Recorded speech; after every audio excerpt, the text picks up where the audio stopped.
Ooh, 96.9. Not running a fever. That's good. Hey, Infinite Jeff, page 297. You know what's up. Let's go. Tastes were pretty corporate. She told O she preferred movies where a whole bunch of shit blows up. Footnote 101. Oren, in a low-key way, introduced her to art film, conceptual and highbrow academic avant and après-garde film, and taught her how to use some of Interlace's more esoteric menus. He blasted up the hill to Enfield and brought down the Mad Stork's own prenuptial agreement of Heaven and Hell, which had a major impact on her. Right after Thanksgiving, himself let the Pea-Goat understudy with Leith on the set of The American Century as seen through a brick, in return for getting to film her thumb against a plucked string. After an only mildly disappointing sophomore season, O flew with her to Toronto to watch part of the filming of Blood Sister, One Tough Nun. Himself would take Oren and his beloved out after dailies, entertaining Joelle with his freakish gift for Canadian cab hailing, while Oren stood turtle-headed in his topcoat. And then later, Oren would shepherd the two of them back to their Ontario Palace Hotel, stopping the cab to let them both throw up. Firemen carrying Joelle when he watched the Mad Stork negotiate his suite by holding on to walls.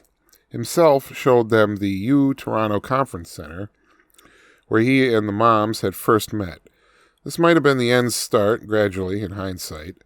Joelle that summer declined a sixth summer at the Dixie Baton Twirling Institute in Oxford, Mississippi, and let himself give her a stage name and use her in rapid succession in Low Temperature Civics, The Desire to Desire, and Safe Boating is No Accident.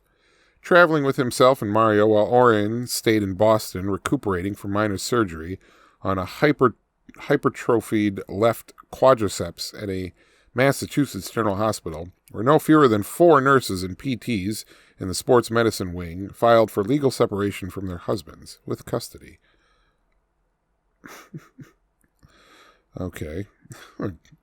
The Pea-Goat's real ambitions weren't thespian, Oren knew, is one reason he hung on in so long. Joelle, when he'd met her, had already owned some modest personal film equipment, courtesy of her personal daddy, and she now had access to nothing if not serious digital gear. By Oren's sophomore year, she no longer twirled or incited pep in any way.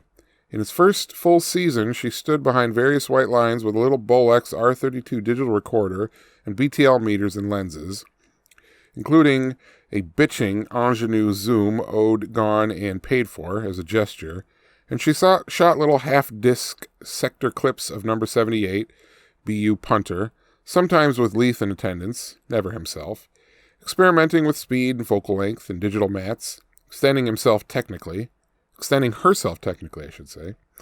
Oren, despite his interest in upgrading the Pea-Goat's commercial tastes, was himself pretty lukewarm on film and cartridges and theater and pretty much anything that reduced him to herd-like spectation. But he respected Joelle's own creative drives, to an extent, and he found out that he really did like watching the football footage of Joelle Van Dyne, featuring pretty much him only. Strongly preferred the little .5 sector clips to himself's cartridges or corporate films where things blew up, while Joelle bounced in her seat and... Alright, that was page number 297. And, yeah, got one more I'm doing today, so I'm going to hang it up here and get to that and edit these and maybe eat breakfast and get the garbage together and hopefully be out the door in an hour and 37 minutes. So, good night.